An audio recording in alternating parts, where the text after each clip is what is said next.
Three, two, one. What is going on, everybody? It's your boy, the Lo-Fi Horror Guy. Welcome to another episode of the Lo-Fi Horror Guys, growing on you live. Today, I'm going to be having on my dude, Chris Beattie, my man from Hatebreed, bassist, absolute, his name says it all, God of Bass. We're going to be having him on the show. I cannot wait. Let's get this synced up and started. If you guys haven't checked out the new Hatebreed, check it out. Chris, what is up, dude? What's up, man? How we doing? Man, I am good. How about you? You staying healthy? Oh yeah, I've been pretty much living life as normal as you can, I guess. Like taking all the precautions and all that. But Yeah, sure. I'm great, man. I'm healthy. I'm doing good. Very, very good. It's still, taking some time to drink some beer and enjoy some life, even though, we're not able to go out and party, right? Well, yeah. The parties just get cut short, Okay. really quick now. Yeah, Well, I gotta touche. adjust this. There we go. All right. Okay, cool. All right. Well, first and foremost, thank you so much for taking your time, man. What an honor. I've been a fan of your band for so long. You hear this shit all day long, I'm sure. So we're gonna dig right into it, dude. Awesome, man. So initially, I have a couple of icebreaker questions, just a couple of fun things. The remainder of the interview is, about you and your craft, and then I have one finale that I wrote just for you, Chris. So, All right. starting it off. If you could slap me, if you were making a dream side project with four others, let's just say, four others that are alive currently. I know you've already had the band SOS, which that's kind of a dream side project, for a lot of musicians to begin with. But, if you could toss something out to us right now, four other musicians, who would be in your band? Oh wow, man. That's four alive. All Yep. right. I guess something cool would be Sean Martin, our old guitar player. Me and him were talking about doing something, so Oh, man. that would be sick having him. Maybe Human Furnace. Yes. Who else can we get, man? Now we need a drummer, don't we? There's a couple out there. You know what? Corey from God Forbid would be cool because it would be. He's a pretty awesome drummer, good friends. It'd be great to mix it up. So off the top of my head, that's what you get. Fuck yeah, I love it. That's awesome. Now, my wife and I do some traveling. If we were coming through New Haven, and I lose you there? Yeah, just for a second. I'm back. Oh, okay. All right, guy. Some type of local food, favorite restaurant or a local food staple. Where would you point us? What direction? If you're in New Haven, if you're going to New Haven, Yeah. you got to go to Pepe's. Everyone's gonna have a different opinion, but there's like Pizza Row over there. I mean, you'd be an absolute fool to not go there in New Haven. So some of the best pizza, and I think on the East Coast. Nice. Okay. I mean, And you know a what? local pizzeria. Go ahead. There's also this amazing, like right before you get to New Haven off of 95, there's just like this Mexican food truck, like on land. There's like 20, 30 trucks over there. I've never actually pulled off to go there, but the lines are pretty deep, so I would stop there too. Oh shit. Okay. Yeah. I mean, it's so crazy nowadays how, a simple food truck can be, tossing out the better food than some of the restaurants that are out there. Oh yeah, but yeah, It's it's nuts. cool though. It's Hell yeah. I mean, everybody should be in food trucks nowadays, pretty much the way the world's going. Yeah. You never know. Shit, it could end up that way for sure. So now, hitting on your musical origin and how you first got your first bass. Tell us about that. That was actually a pretty cool story. I was probably working underage at a variety store, so I won't say how old I was. I don't want to get people in trouble. But I was like in high school, and there was I bought some scratch off tickets when I was there, and I won $2,500. And I was like, shit, what the fuck am I gonna do with this? This is great, So, so there was a music store right down the street, D'Addario's. And I had started going there for lessons and whatnot. And now I could buy a bass, so I went in there and I bought this blue Charvel. And Damn. I don't even know how much it was. It was like $500, but that was like a ton to me. And and I gave it to the rest of my grandparents, stuff like that. So it was pretty wow. rad. So now, when you first got your bass, what were some of the first things that you were trying to learn? Were you diving right in, you're trying to jump on some Geddy Lee shit, or what was some stuff that you were trying to play with? It might as well have been because I sucked at that point, but uh, but I was playing sports like through high school, like all the way up through there, and then one of the players on the team ended up being actually in Hatebreed for a brief moment. Mike Ryan, he Oh was yeah, a yeah, okay. he was a guitar player, drummer, bass player. He could do everything, and he would always be jamming at his house. And that's like when I was into death metal first, like Carcass, Napalm, all that stuff. And I started learning some of those songs, like Oh, okay. Corporal Jigsaw Quandary and Suffer the Children by Napalm, and then I slowly got into like learning like Biohazard songs, Sick of It All, like hardcore kind of stuff. But it Yeah, started okay. out all metal. Okay. All right. And I mean, as far as, like hardcore interests, like where did it kind of drift off into that? Where did that interest pop up? Hardcore? Yeah. Uh, I pretty much went to a show and I was like, this is insane. Like you could do this and people are gonna act like this, and it was just like pure energy. Right. And once I felt the energy of that, I was just like sucked in. So we would be going to shows all the time, and my love for metal and my love for hardcore, which I discovered later on, was perfect meld in my mind. Right. Right. Okay. Nice. Now earlier on, jumping into actually starting a band, playing in a band, playing in even Hatebreed, what was something early that you learned, playing in a band that you've kind of carried all throughout the years, but it was kind of like a learning thing that you had to take on early on? Well, pretty much nothing ever goes according to plan. Uh, Yeah. like Touche. even back then in those days, we want to go to a show, I'd be all planning to go there. There'd be a traffic on 95, like 95 shut down. We can't get to the show, or a vehicle would break down, just anything, but nothing Right. ever goes according to plan. And luckily, everyone in the music scene has been pretty awesome. So if you needed gear, someone would let you borrow gear and whatnot, but you just have to adapt. And there's going to be times in your career, especially now, I could look back like 26, 27 years, and man, it's so up and down, but it's the downs that you really have to like. They kind of make you, you know what I mean? Like you tough it Yeah. out Yeah. and get there, and once you can do that together as a group, it takes the whole group to come through this collectively too. Yeah. Uh, Sure. that's what I learned. Nothing ever goes according to plan. Okay. Yeah. Okay. Yeah. I mean, I can, as far as like myself playing in bands as well, I can agree to that. A lot of times, I mean, it's just like it either makes you or breaks you. And, if it's shit that's going wrong and you're going to let it, feed into the show, then you see it in the energy too. So Oh that's yeah. important. As far as your pre-show ritual, what do you have, like just before you're about to get on stage, what's kind of your go-to, what are you doing before, to kind of get your energy going for it? I stay loose, like stretch, like make sure my neck, like everything. I just like to get like nice and loose because we are putting on a show, moving around up there and whatnot. And about a half hour, usually about set change, go up there, start warming up, like scales, whatever, and just getting your hands and everything ready, acclimated to the room, Hmm. and that's about it. Then we hit the stage, and everything that you just did is off the table because you're in show mode. Right, right. Do you have anything that, you used to do when you were a little bit younger and now that, you've gone 20 some years in a band, you're just like, all right, I can't do that anymore. Jumping off stages or, trying to do some spin kicks or any of that shit. Yeah, once you get jacked up, and then you're like a liability at that point. It, Right, if I just like, I used to love to go in the pit, but like, you keep that now to, when you really want to go in the pit. right. You just can't risk anything or risk hurting somebody else. But yeah, we definitely tamed down. I tamed down doing that. But the live show on stage is awesome.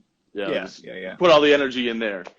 For sure, for sure. Okay, and now if you guys were going and they were lifting all this shit, and you guys were planning, for a tour coming up, and you had the opportunity. Obviously, Hatebreed doesn't have a set list. You normally, just go off of Jamie's, calling something out, and you rip through it, which is absolutely fucking insane from somebody who plays in a band. I applaud you guys every time for doing that. It's crazy. I don't even know how we do it still, but we do absolutely nuts. Yeah.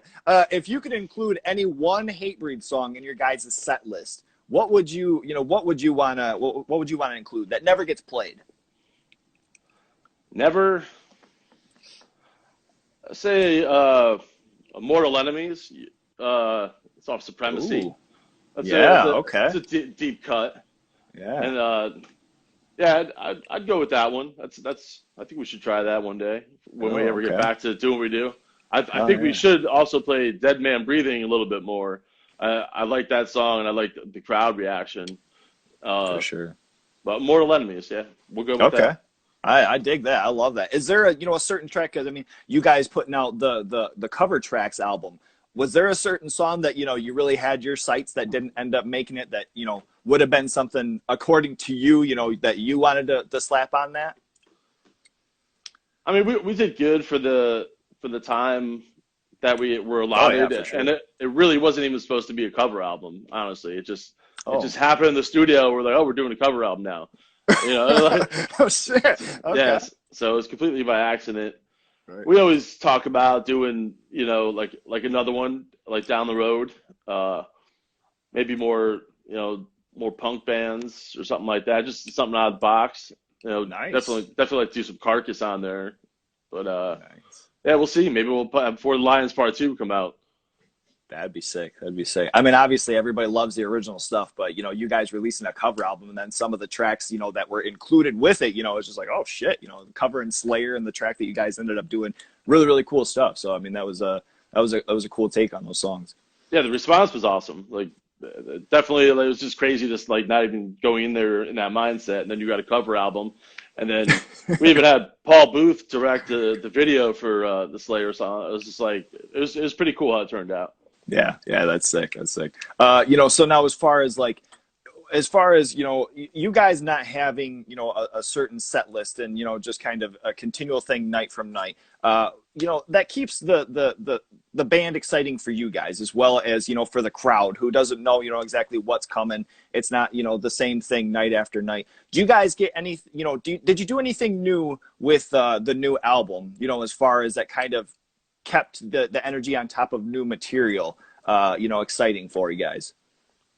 Um, yeah, the new album was actually interesting because I had written a bunch of like stuff and put in my phone, and then my phone ended up breaking. I lost pictures, all the the riffs I had done. Like I'll just grab an acoustic and do a riff and whatever, and like all that was gone. So we got home October 15th from the Dropkick Murphy tour, Dropkick and Clutch tour, and I was like, shit, I don't know what I'm gonna do because we were talking about doing a new record. So I just ended up grabbing a Flying V off the wall, and it was all of the material I bought to the new album was completely like new, written like that month, like starting October 16th up until we started Oh shit. demoing it, and so it was cool to have just a fresh take on it though. Like it was a clean slate going into it, so it was just riffing for the love of riffing. Yeah.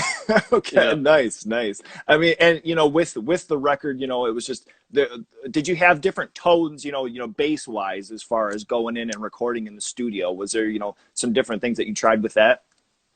Now we know what we're doing. We had Zeus come in again, and Yep. he's like the sixth member there. Like he knows what he wants to sound like. We know what we want it to sound like. We're Mhm. not going to reinvent the wheel. That's not what our purpose is here. We just want to keep on churning out what people like and what we like to play, and we'll try some new stuff here and there. Like the guitars were definitely. I think they recorded 4 times, like 4 tracks of guitars or something insane Oh like damn. that. But actually, oh yeah, here I don't even have my stands yet. Oh yeah, here we go. This is my go-to right here. That's Ooh. it. Yep. Nice. That's all I Nice. need. That's all I need in life right here. Makes it happen. Decent little setup, huh, as far as breaking down and setting up. That's sweet. And that breaks it up. Minus the amps, minus all Yeah, that stuff. right. Yeah, right. That was going to be my next question. As far as like I do a thing, with the musician aspect of bands, and do like a breakdown. And for you, I want to do a bass breakdown. So first All of right. all, typically in the studio or live playing, tell us about the bass guitars that you use. I actually use my custom signature model from Jackson. Yeah. This record, there was a bass I used. I had to retire it before this record. It was just fretting out. Like the frets were so worn down. It's been all around the world with me. Like for 10 years, it was the prototype of my signature model, and Oh, I nice. and I love that so much. I played on everything. I think from Rise of Brutality on with that one, and this album I had to retire it because it wouldn't stay in tune. There was too much buzzing. You know what I mean? All that stuff you pick up in the studio that you wouldn't hear Um, live. So I just used a different model of mine. It's a newer one, and I had to dive in with it, and we got a great tone out of it. So it took a while getting used to playing a new instrument, though. Like yeah, right. when you got your thing, you just have your feel for it, and it's like your little baby. So I had to, I don't know, go sit it down for a little while. Now, what about what strings are you slapping on this bad boy? DRs, DDT. I actually started with my own custom strings with them. It's just my pack that I would use, like packaging, different stuff like that. But it's 65, 85, 105, and 125. But Oh, shit. they're meant to be down tuned. Right. Okay. Okay. And then as far as pickups on the bass, there, like you said, you have the signature series. What do you slap in that bad boy? We do EMGs, EMG HZs, and Okay. those have been in there since day one. And Okay. they're in all my Jackson signature models, and just gives it that beefy tone on stage, like the growl. You know what I mean? Right. Right. For sure. And you mentioned the Sans app as far as the pedals. Do you carry anything else, or is that just your one stationary bad boy that you bring with you? That's it. Just the Sans amp. Our sound guy will have like another direct box to go into, like a clean channel, and just a tuner. Then I have obviously my amps. I have a SVT. I've been playing the two pros. I like the tube amps, and I have my 8x10s. So that's it. It's been the same way like for ever since I was able to get equipment. So Nice. Okay. which wasn't the whole time in the band actually. So I'd say from around 2001, 2002, I've had the same gear. Okay, nice, nice. And now your picks. Tell us a little bit about that. You have, custom picks. You've got a shop online that you sell some of them. How did this Yep. all start about? Actually, me, Wayne, and Frank, like people were buying picks, collecting picks, and I had like for years, always just before everyone even talked about collecting picks, I would just get picks, put them in like this little medicine jar thing I had to stash them away with people I thought that were cool that we toured with, Mhm. and now it's a thing, which is I think pretty awesome. A lot of people are into the whole collecting picks. Oh my God. Oh yeah, I hear you. Dude, I got a phone call. It went to voicemail, and then I just couldn't hear you anymore. Like, what the fuck? Nice, not a problem, not a All problem. right. No. Sorry about So that. so so we ended off. You were talking about the picks and how the custom picks, how that came about for you. Yes. So we have met up with the Intune guy, and everyone started. Frank started doing this. I started doing my own just to have our own picks. And we were working with DR, and then we met with the Intune guy. It's just something fun to do. Like we'll make like a batch, and we started like putting them out there, and people started collecting them. Everyone started asking for them, and now there's like collection groups and stuff like that, which Right. I really think it's kind of cool because I don't know. I have a Lemmy pick, and I think that's awesome. I have Right. like I have like Guns N' Roses picks, Rolling Stones picks, and people like that shit, and it's pretty much the equivalent of a baseball card, I assume Yeah, at this point. yeah, for sure, for sure. Yeah, I feel like it adds, another thing to, even like a live experience, with going and, somebody throws out something and you catch the pick and you have that. But then, also you can buy something from an individual store, knowing, what you're getting to. I think that kind of adds, to the collectible items. Yeah, it's definitely different to get one from stage. Like my stage ones that I throw out, they're cut up because I have to grip when you start sweating and stuff like that. So you can definitely tell the difference. But there's always someone that doesn't get the pick, and why not give them the opportunity to do it, especially if they want to collect them. It's Right. kind of cool, Yeah, hell yeah, hell yeah. So now digging, back into Weight of the False Self. Tell me about, because you're talking about, some of the riffs. Do you remember specific, riffs or songs that you brought to the table for the album? I could tell you that, like the verse of "Clean to Life," like that. I wrote that. "Stroke of Red," like off the top of my head, and there's a bunch of stuff.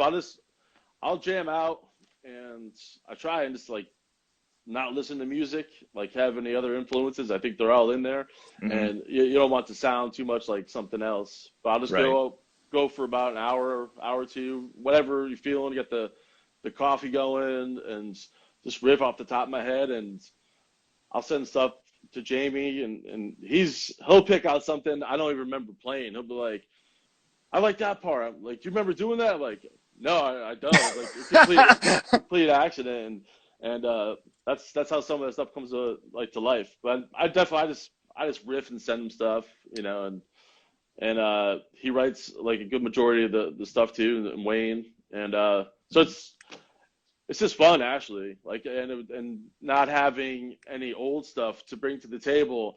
I was kind of like, oh fuck, what am I gonna do? So I was like put under the gun to to Perform in a sense. Yeah, it actually worked. So it was like put under the gun.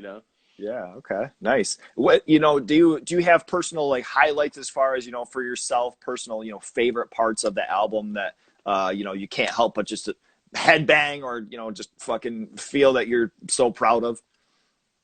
Yeah, I'm really like proud of like how it came out, because this year has been a shit show. Like the whole album, like to me is a success. Just that we were able to get it out, Right. and for everyone in our bands, it wasn't easy to have a tour, full like world tour with Parkway Drive and everything we had like going in motion, and then have a pandemic drop. And now we had this awesome album that we were all psyched to start like getting out there and playing. And now we're just like what the fuck are we gonna do now? Now we're like, you can't leave your house. So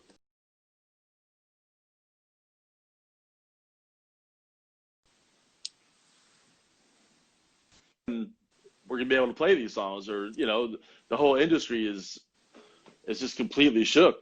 Right. And it's you know it is what it is at this point. But Yeah. Right. I think that we're gonna have to deal with that when it happens. So I'm just like the successful album. We think we did good. I love Wayne's solos on it. Actually, I'm very proud that Wayne stepped out of the box and ripped some fucking shredding solos. Hell yeah. Okay. What was that all Wayne, or did old Frank jump in on that too, or? Wayne ripped the solos. Sick. Nice. Yeah. Okay. All right. Was there, did you guys have a lot of conversations as far as was it initially, set to release, and then with the pandemic and everything happen, were you wanting to push it back until everything, kind of settled down, or was it just kind of like what, fuck it. I mean, we're not able to do it anyway. Let's put this out and at least give the fans something. That's what it turned out to be. But I mean, we were slated to have it release in the summer, so we were going to go out on that tour starting April 1st, and obviously like 2 or 3 weeks before that, that's when the shit hit the fan, and so we're like, we don't know what we're going to do now, because the label doesn't know what they're going to do, and everything's closing down, everybody's home, and this is like a whole new way of life. And rather than just sit on it, and because we had already released a single, I think by then, and we just like slowly over time like put out a song here or there, and then they were just like, fuck it, we're just gonna do it right now. And it is what it is, and we're all psyched about it. We're really happy. Yeah, for sure. Okay. And now I guess, just something out of a little bit of selfishness, I wanted to ask about Dig Your Way Out. Jesus, if I could mention a classic, just zero bullshit whatsoever Hatebreed track. That song is just such an ass beater. Do you have anything that you remember as far as in the studio with that? Was there, a different arrangement that kind of went with it that fell into how it is, or any story with that track in particular? God, man, I don't even remember. Like, I don't. It's. I mean, like we recorded in December of 2019. Oh, okay. Uh, Yeah. I just know that was a fun track to play. Like, it's definitely like more core, fast, and then it's like one of my top five on the album. Nice. If we're gonna Nice. do it that way, I think Right. it's definitely like what people expect to Hatebreed though. Like, especially like the old school heads and whatnot. Yeah, yeah, and I mean, not to put you on the spot. It was just one of those things where it's like that song just I love the whole album, but that track in particular came up, and I'm like, oh fuck, what a ripper, dude!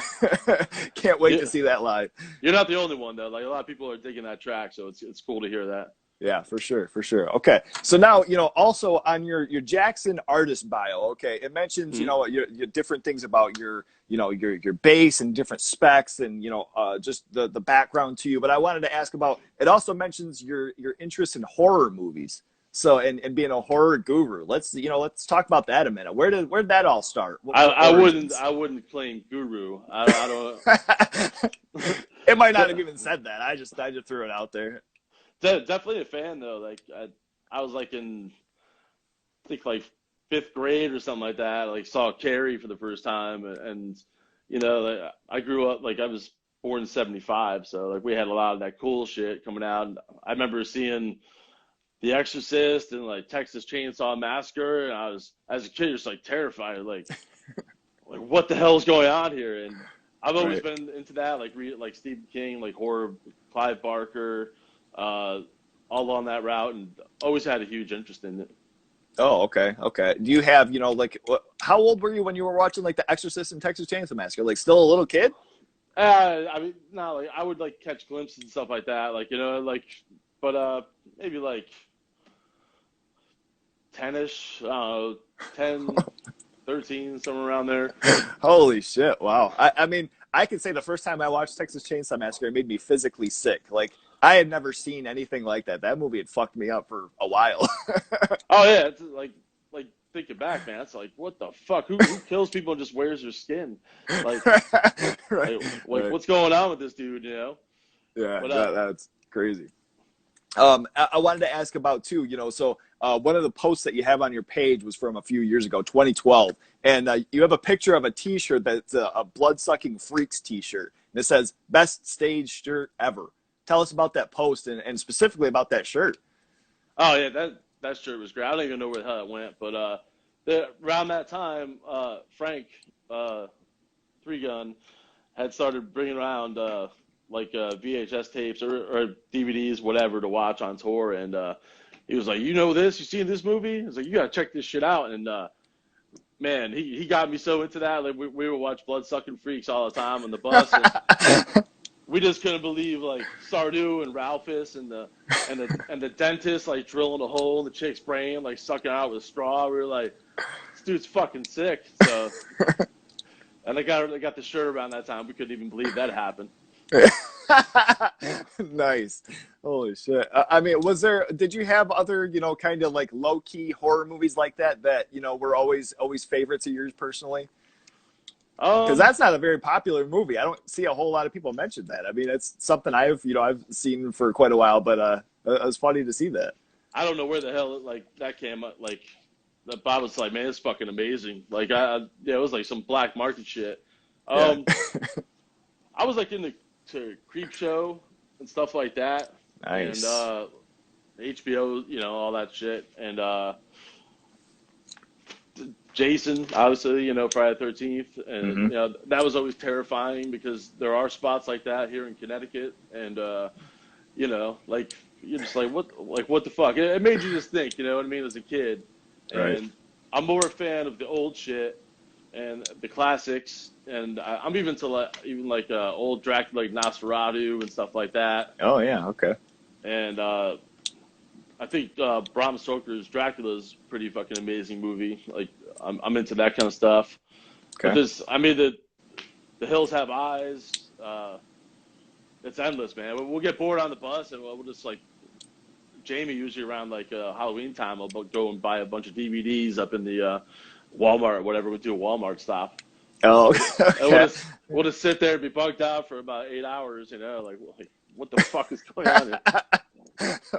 Nice, nice. If I could do a breakdown here, as far as some genre favorites. So this is, just a little bit where I take a couple of genres and just ask, maybe what one favorite of, each subgenre of horror. So first off, I wanted to ask you about what is a favorite in the monster genre of horror movies? What comes to your head? Does Jaws count? Oh, of course. Because that motherfucker scared me from going to the beach when I was a kid. That worked. That definitely worked. I think Jaws up there. I said Dracula, of course, Frankenstein. Um, I'll go with Jaws, man. Yeah. Nice. Okay. And how about a slasher? What about a slasher horror movie? Yeah, that's my top three are like Friday the 13th, Nightmare on Elm Street, Okay. and Texas Chainsaw Massacres. Those Okay. guys did it right. They're pretty gnarly, you know. Like Yeah. Yeah, definitely absolutely. fucked with your head as a kid. Yeah, especially being that young. Holy shit, that's wild. And does anything come to mind as far as like a horror comedy? They had some even in the '80s that were like kind of like wacko and different goofier, even scary movie. Anything like that come to mind? Scary movie's actually pretty cool, but Yeah. I guess Evil Dead could kind of be Yes. sort of in that category. I Yes. love Evil Dead. Hell yeah. It's like Nice. fucked up and funny at the same time. So Right. Right. Right. Yeah. Especially the second one. That kind of comes around and they brought it all the way there. The yeah, deer yeah. head laughing and shit.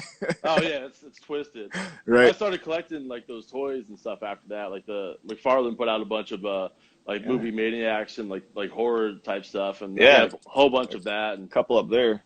oh yeah, there you go. You know Texas what's up. Chainsaw Massacre. Yeah, yeah, Yep, dude. yep. I got the same ones there. Oh, sweet. Okay. Do you have other collect like do you collect movies and DVDs too, or is that just more of like the figures type thing? I'm like more figures and stuff like that. I actually got Okay. way too much, and I I thought my son would be into it, so I got to do something with those because he's too young for that right now, and Yeah. you Right. know Okay. Do you have what are some favorites of yours that you got in your collection? I got the 18-inch Leatherface with the big one with the chainsaw and stuff makes all the Shit. noises. I got a lot of Nice. Leatherface actually. I got like this ceramic thing where he's in the kitchen with like his foot up, chainsaw, and there's like heads in the background. Like it's pretty cool. Damn. Okay. I don't know if I've even seen it. It's like a whole like it's like setup kind of. Yeah, I'll get it for you. Hold on. Oh shit.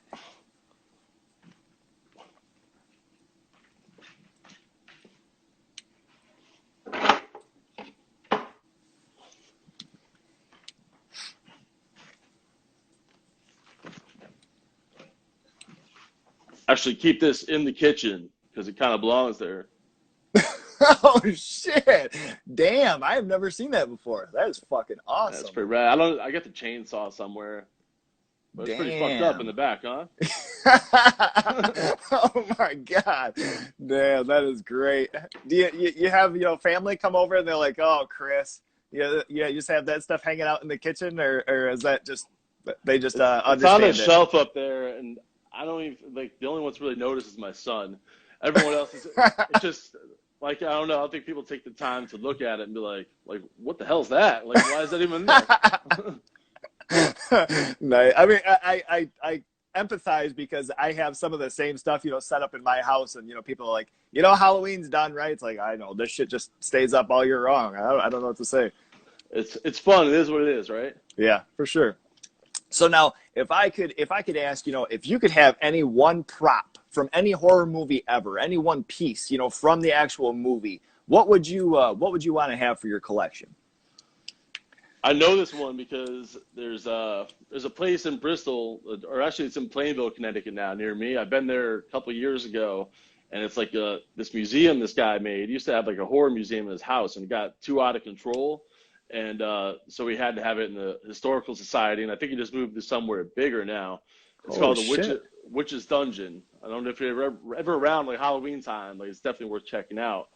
Damn. But first time I went in there, like he has the Exorcist's head, or Reagan's head, in there from the movie, the one that spins around and like spits the pea soup. Damn. And I saw that, I was like, is that like real? Like he'd gotten so big that people actually send him props now.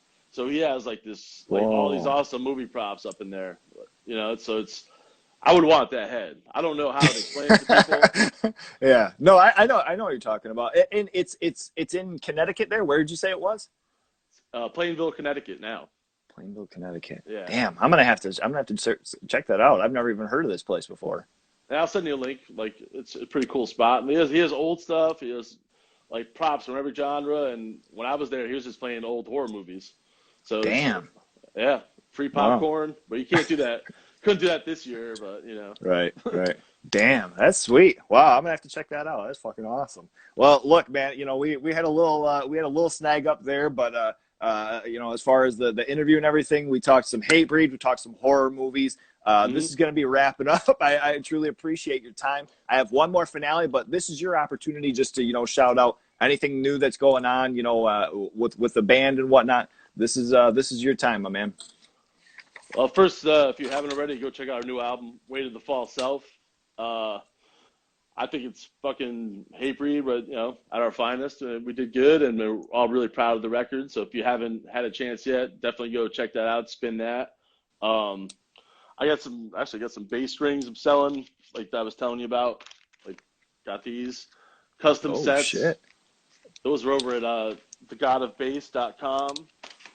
Go check out Martyr Store. We have all new merch and whatnot. Frank's got stuff for sale. Frank has hot sauce.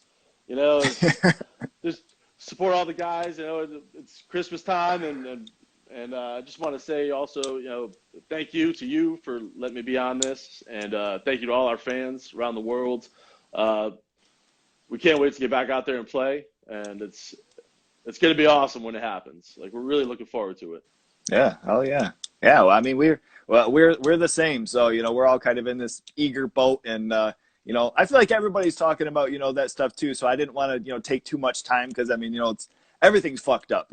So, yeah. I mean, but yeah, I mean, it certainly is, it's just, it's going to be interesting to see how shows come back, and, the energy, it's going to be interesting. I hope a lot of people are going to be documenting this shit, because it's going to be something to see for years. It is like we're living a fucking horror movie right now. that is true. That is true. A little bit of a Twilight Zone, if you will. Yeah, I don't even know what. Like, I forget about it sometimes, and then I'll go for a ride, and I'll see someone with a mask on in the car, and I'm like, oh yeah, that shit's still on. That's still going on. Yeah. Right. All right. So this finale, I named it Illegally Heavy. Okay. So you've been quoted saying that the new album, I should say, excuse me, Instinctive, the track, it should be illegal to make a song this heavy. So you had mentioned this, and I wanted to ask you, as far as a top 5 illegally heavy Hatebreed songs, if you could make a top 5, what would you say are the illegally heavy Hatebreed tracks? Oh man, I know, man. I'm putting you on the Everything spot. Off Under the Knife. Oof. Jesus. All right. I mean, I would ask for more specifics, but I can't battle that answer. Damn. Yeah. Smash Your Enemies, 7 Enemies, Immortal Enemies, Defeatist. What else do we? That's 4, right? Yeah. Burial for the Living. Breakdown at the end of that. Oh, good Lord. I guess we got a bunch we could say that about. So many. So many. I know. But it's just fun to be heavy, though. It's like, yeah. I mean, that's what we set out to do, you know what I mean? Like, we first started playing in the band and doing this whole thing, and it's still great to 26, 27 years later, we're still heavy. Mm-hmm. Fuck yeah. I'll tell you, firsthand, your fans are still completely satisfied and happy with the stuff that we're getting all these years later. So we appreciate the shit out of it, and especially, how shitty this year has been. The one thing that is kind of crazy is that there's been some amazing music come out, Hatebreed included in that. So thank you very much, man. It'll all turn around. We'll be good. Yep, absolutely. All right, well, this concludes. Like I say, thank you so much for your time. All It's the your best, doggy, the man. Lo-Fi Horror Guy, Chris Beattie of Hatebreed. Thank Go you. check out their new record. Stay Thank you. safe. Yep. You too. Bye-bye, man. Bye. He's a lo-fi horror guy. Yeah, he's kind of a guy, but he is so lo-fi, a horror guy. Yeah.